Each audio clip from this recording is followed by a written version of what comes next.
So on my father's side, we are from North Carolina. We've been in North Carolina since, I guess, about the 1600s. And we are from actually Rose Hill Plantation in Nashville, North Carolina. So my family was, my father's side, there were slaves there.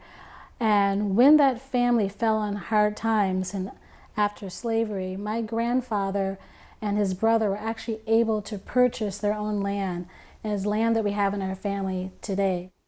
When I walk into a home that hasn't been restored, an old home that is now a part of our history, and I see kind of the potential, I see the history, and I also see the present and the future of these old homes. My name is Denise Harrison. I'm the owner of this home, 1912 Cardens Lane. The house was in good shape. It didn't need tons and tons of work, but the work that it did need, there's a lot of fond memories.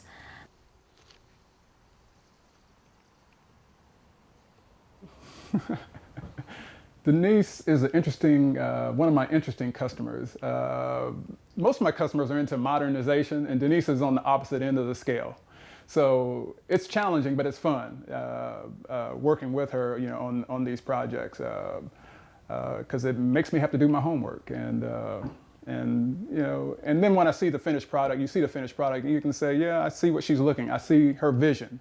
So initially it's kind of difficult because I call it, why do you want that granny porch for, or something like that? Let's update this thing. Okay, good. So this is working well? Yeah. Okay. I'm happy. So it's there's not very many women that I know of personally that would take on this type of a challenge. These properties like this is an extreme challenge.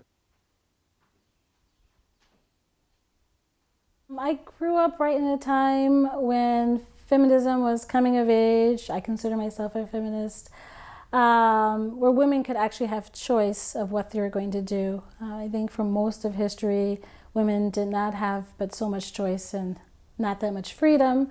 You had to get married, you to a certain extent had to have children, and you had to do what your husband said. So you cannot make your own decisions without the ability to support yourself. And what I find interesting about the original owner, Mary Cardens, if I'm not mistaken, she was very similar to me in that she had 6 children and she had lost her husband. So she was a single woman trying to make a livelihood. And she owned several of these houses, hence the name Cardens Lane, that she rented out, I guess, to mill workers to be able to raise her family. So like her, I'm trying to have a certain livelihood as a single woman by renting out homes. I chose to anchor myself in Durham because of the community. I feel that the community is welcoming, accepting.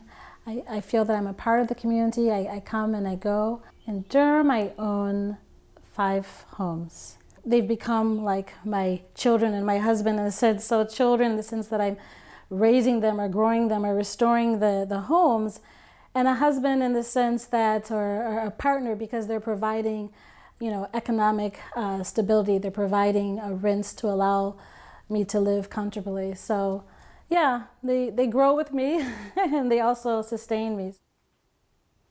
So land ownership, being able to decide what you're able to do on your land, being able to make money from land is very important in my family, and that's been passed down to me. So being able to own my own house, being able to own a little bit more property so I have an income enables me to choose, where I work, when I work. Someone else can't control me. I am free.